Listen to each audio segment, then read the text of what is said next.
Hi friends, പുതിയൊരു വീഡിയോയിലേക്ക് എല്ലാവർക്കും സ്വാഗതം. അങ്ങനെ ഗ്രേസമ്മ രേവതിക്കുട്ടീനെ വിളിക്കുകയാണ്.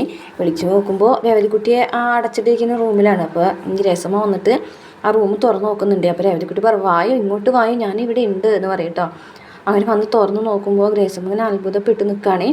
തൻ്റെ മകൻ്റെ റൂം ഈ ഒരു രീതിയിലാക്കി മാറ്റി എന്നിങ്ങനെ ആലോചിച്ചിട്ട് ഇങ്ങനെ അങ്ങോട്ടും ഇങ്ങോട്ടൊക്കെ നോക്കുകയാണ്. ആകപ്പാടെ പ്രകാശമാനം, എല്ലാ ഫോട്ടോസും തുടച്ച് വൃത്തിയാക്കി ഓരോരോ സ്ഥലങ്ങൾ വെച്ച് എല്ലാം ഭംഗിയായി അടക്കി ഒതുക്കി വെച്ചിട്ടുണ്ട്. ഇത് കണ്ടിട്ട് ഗ്രേസമ്മയ്ക്ക് ഭയങ്കര സന്തോഷമാണെങ്കിൽ ഗ്രേസമ്മ പറയും, ഒരാൾത്താരരെ മുന്നിൽ വന്ന് നിൽക്കുന്നത് പോലെ തോന്നുന്നുണ്ട് എന്ന് പറയും. അപ്പോൾ രേവതിക്കുട്ടി ഗ്രേസമ്മനെ വിളിച്ചിട്ട് പോയിട്ട് ബെഡ് ഒക്കെ ക്ലീൻ ചെയ്തതും അതുപോലെ തന്നെ ലിജോൻ്റെ ഫോട്ടോസൊക്കെ കാണിച്ചു കൊടുക്കുന്നുണ്ട്. ഇതൊക്കെ കണ്ടിട്ട് ഗ്രേസമ്മയ്ക്ക് ഇങ്ങനെ കണ്ണൊക്കെ നിറയാണ് കേട്ടോ. ഓരോരോ ഭാഗങ്ങൾ ക്ലീൻ ചെയ്തത് രേവതിക്കുട്ടി ഗ്രേസമ്മനെ വിളിച്ച് കൊണ്ടുപോയി കാണിച്ചു കൊടുക്കുകയാണ്. അപ്പോൾ ഗ്രേസമ്മ ഇങ്ങനെ കണ്ണൊക്കെ ഇങ്ങനെ നിറയാണ്. എന്നിട്ട് ഗ്രേസമ്മ പറയും, നീ ഇതിങ്ങനെയൊക്കെ ആക്കിയെടുത്തോ, ഇതെൻ്റെ മോൻ്റെ റൂം ഇങ്ങനെ ആക്കിയെടുത്തോ, ഞാൻ അവനെ കാണാൻ എനിക്ക് വിഷമമായതുകൊണ്ടാണ് ഞാൻ അവനെ ഇങ്ങനെ ആക്കിയിട്ടത്, ഈ റൂം അടച്ചിട്ട് എന്നൊക്കെ പറയും. അപ്പോൾ രേവതിക്കുട്ടി പറയും, നമ്മളെപ്പോഴും അവരുടെ റൂമിൽ വരണം, റൂം വൃത്തിയാക്കി വെക്കണം, അവരോട് സംസാരിക്കുകയും വേണം, അവർ നമ്മുടെ കൂടെ ഉണ്ടെന്ന് നമുക്ക് തോന്നും എന്നൊക്കെ പറയുകയാണേ. ഗ്രേസമ്മ വന്നിട്ട് ലിജോൻ്റെ ബെഡിലിരിക്കുകയാണ്. എന്നിട്ട് പറയും, ഈ ബെഡിലിരുന്നിട്ട് ഞാൻ അവനോട് എത്രമാത്രം സംസാരിച്ചിട്ടുണ്ടെന്ന് അറിയോ നിനക്ക്? ഒരുപാട് സംസാരിച്ച് അവൻ എന്നോട് പറയും, മമ്മി ഒന്ന് എഴുന്നേറ്റ് പോകുമോ, എനിക്കൊന്ന് ഉറങ്ങണം എന്ന് പറയും. പക്ഷേ ഇപ്പോൾ അവന് സമാധാനമായല്ലോ, ഇനിയിപ്പോൾ അവന് ടെൻഷനൊന്നുമില്ലല്ലോ, ഇഷ്ടം പോലെ ഉറങ്ങാം, എൻ്റെ ശല്യമൊന്നും ഇല്ലല്ലോ എന്നൊക്കെ പറഞ്ഞ് ഗ്രേസമ്മ കരയാൻ തുടങ്ങുമ്പോഴേക്കും കരയില്ല ആൻറ്റി എന്ന് പറഞ്ഞിട്ട് ഗ്രേസമ്മനെ രേവതിക്കുട്ടി ആശ്വസിപ്പിക്കുന്നുണ്ട്. അപ്പോൾ ഗ്രേസമ്മ കണ്ണൊക്കെ തുടയ്ക്കും. അപ്പോൾ രേവതിക്കുട്ടി പറയും, സാരമില്ല ആൻറ്റി എന്ന് പറഞ്ഞിട്ട് രേവതിക്കുട്ടിയുടെ തോളിൽ ഇങ്ങനെ ചാരി കിടക്കാണ് കേട്ടോ. രേവതിക്കുട്ടി ഇങ്ങനെ കെട്ടിപ്പിടിച്ചിട്ട് ആശ്വസിപ്പിക്കുകയാണ് ഗ്രേസമ്മനെ. പിന്നീട് കാണിക്കുന്നത് ബാലേന്ദ്രൻ വീട്ടിലേക്ക് വരികയാണ് കേട്ടോ. കാറ് പുറത്ത് നിർത്തി ഗേറ്റൊക്കെ തുറന്ന് വീണ്ടും കാറിൽ കയറിയിട്ട് അകത്തേക്ക് പോകുകയാണ്. അങ്ങനെ അകത്തേക്ക് ചെല്ലും. ഈ സമയത്താണെന്നുണ്ടെങ്കിൽ രോഹിത്തും റൂബിയും തമ്മിൽ റൊമാൻസാണ് കേട്ടോ. രണ്ടുപേരും ബെഡിലിരിക്കുന്നുണ്ട്. റൂബിയുടെ കയ്യിൽ പിടിച്ചിട്ട് റൂബിനെ ഉമ്മ വയ്ക്കാനായിട്ട് ഇങ്ങനെ അടുത്തേക്ക് ചെല്ലുമ്പോഴാണ് കേട്ടോ പെട്ടെന്ന് വാതിൽ കൊട്ടുന്നത് കേൾക്കുന്നത്. അപ്പോൾ വേഗം തന്നെ അവളായിരിക്കും അത് എന്ന് പറഞ്ഞിട്ട് വാതിൽ തുറക്കണ്ട, ആരടാ എന്ന് ചോദിച്ച് പെട്ടെന്ന് വാതിൽ തുറക്കുമ്പോൾ കാണുന്നത് അച്ഛനെയാണ്. കണ്ടോട് കൂടിയിട്ട് ആകെ അങ്ങ് വിറങ്ങലിച്ച് നിൽക്കുകയാണ് കേട്ടോ രോഹിത്ത്. എന്ത് ചെയ്യണം എന്നുള്ളൊരു പിടിയില്ലാതെ രോഹിത്ത് നിൽക്കണം. അച്ഛനോ? നീ എന്താ കോളേജിൽ പോയില്ലേ? പോയി. എന്നിട്ട് പിന്നെ എന്താ ഇവിടെ നിൽക്കുന്നത്? അത് എനിക്ക് നല്ല സുഖമില്ലേ? എന്ത് സുഖമില്ലാത്ത?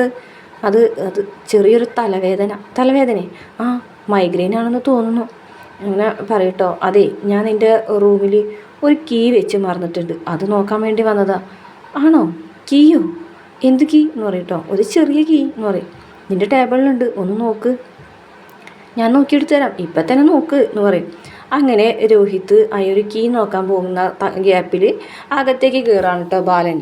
ഇവിടെ ഒന്നും കാണുന്നില്ലല്ലോ അച്ഛ എന്ന് പറയും.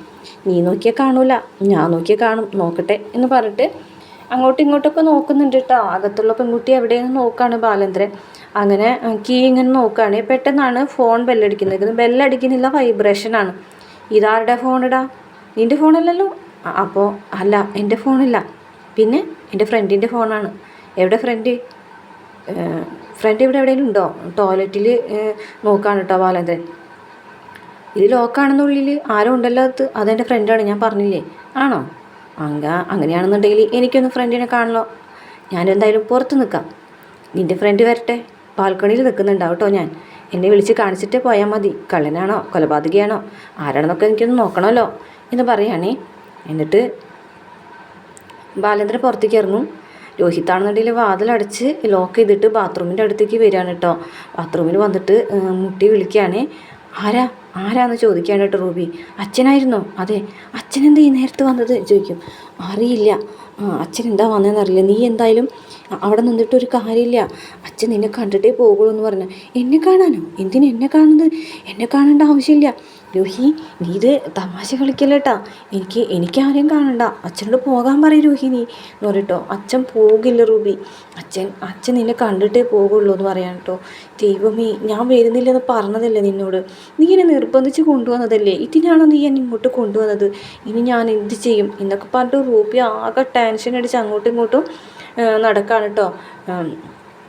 എന്നിട്ട് പറയുന്നുണ്ട്, റൂബി ഇനിയിപ്പോൾ ഒരു രക്ഷയില്ല, അച്ഛനെ കാണാതെ പുറത്തിറങ്ങാൻ പറ്റില്ല, ഈ റൂമിൽ നിന്ന് വേറെ ഒരു വഴിയില്ലേ പുറത്തിറങ്ങാൻ, ഇല്ല ഒരു വഴിയുമില്ല, അച്ഛനെ കണ്ട് അച്ഛൻ്റെ മുന്നിൽ കൂടെ അല്ലാതെ പോകാൻ പറ്റില്ല റൂബി എന്ന് പറയാണ് കേട്ടോ. എന്നിട്ട് രോഹിത് പതുക്കനെ ചെന്നിട്ട് ഡോറ് ഓപ്പൺ ചെയ്യാൻ പോകും. വേണ്ട രോഹി പ്ലീസ്, ഡോർ ഓപ്പൺ ചെയ്യല്ലേ പ്ലീസ് രോഹി എന്ന് പറയട്ടോ. അങ്ങനെ രോഹിത്തിൻ്റെ ഇടയിൽ കൂടെ കയറി നിൽക്കുകയാണ് കേട്ടോ. ഡോർ ഓപ്പൺ ചെയ്യാൻ സമ്മതിക്കുന്നില്ല. അങ്ങനെ രോഹിത് വീണ്ടും വാതിലടയ്ക്കുകയാണ്. ഇതേ സമയം ബാലനാണെന്നുണ്ടെങ്കിൽ പുറത്തുനിന്നും മുഷിഞ്ഞു കേട്ടോ. അങ്ങോട്ടും ഇങ്ങോട്ടും നടന്ന ലാസ്റ്റ് വാതിൽ വന്ന് മുട്ടാണേ. എന്നിട്ട് ചോദിക്കും, എടാ നിൻ്റെ ഫ്രണ്ട് എന്താ ടോയ്ലറ്റിൽ നിന്ന് വന്നില്ലേ, അച്ഛൻ എന്തിനാ അതൊക്കെ അറിയുന്നത്, അച്ഛൻ എന്തിനാ ഇവിടെ അങ്ങനെ നിൽക്കുന്നത്, അച്ഛൻ പോകാൻ നോക്കിയെന്ന് പറയും.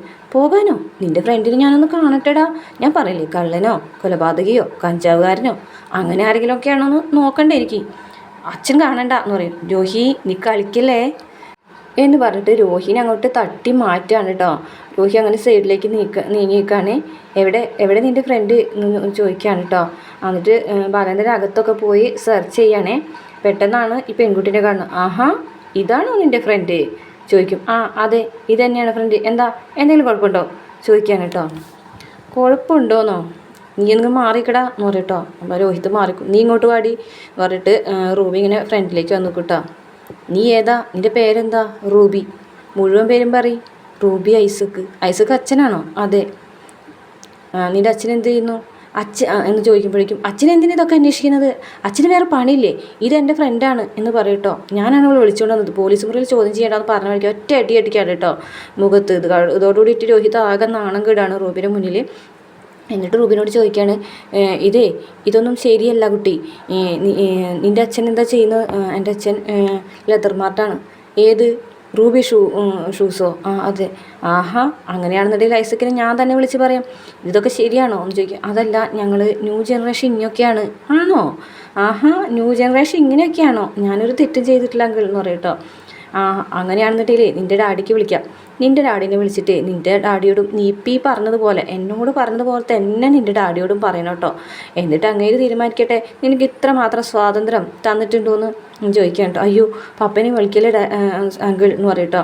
അപ്പോൾ പറയും, കോളേജിൽ പോയൊരു പെൺകുട്ടി ബോയ് ഫ്രണ്ടിൻ്റെ കൂടെ ഇറങ്ങി വന്ന് അവൻ്റെ വീട്ടിൽ ആരുമില്ലാത്ത നേരത്ത് വന്നിട്ട് റൂമിൽ കയറി കഥ കടച്ചിരിക്കുന്നത് ശരിയാണോ കൊച്ചേ ചോദിക്കുകയാണ് കേട്ടോ ബാലേന്ദ്രൻ. അപ്പോൾ പറയുന്നുണ്ട്, അല്ല ശരിയല്ല. ആഹാ, അതൊക്കെ നിനക്ക് അറിയാമല്ലേ, എന്നിട്ടാണല്ലേ നീ ഒരു തെറ്റ് ചെയ്തിട്ടില്ല എന്ന് പറഞ്ഞത്. എന്തായാലും നിൻ്റെ പപ്പനെ വിളിക്കാം എന്ന് പറയും. അയ്യോ അങ്കിൾ, പപ്പനെ വിളിക്കില്ല അങ്കിൾ, പ്ലീസ് അങ്കിൾ. അപ്പോൾ ബാലേന്ദ്രൻ പറയും, ഇനിയിപ്പോൾ എന്താ ചെയ്യുക, ശരി ഒരു കാര്യം ചെയ്യ്, ഈ ഒരു തവണത്തേക്ക് നിന്നോട് ഞാൻ ക്ഷമിക്കാം എന്ന് പറയാൻ കേട്ടോ. അങ്ങനെ കൈകൂപ്പി തൊഴുമ്പോൾ ശരി പൊക്കോ എന്ന് പറയും കേട്ടോ.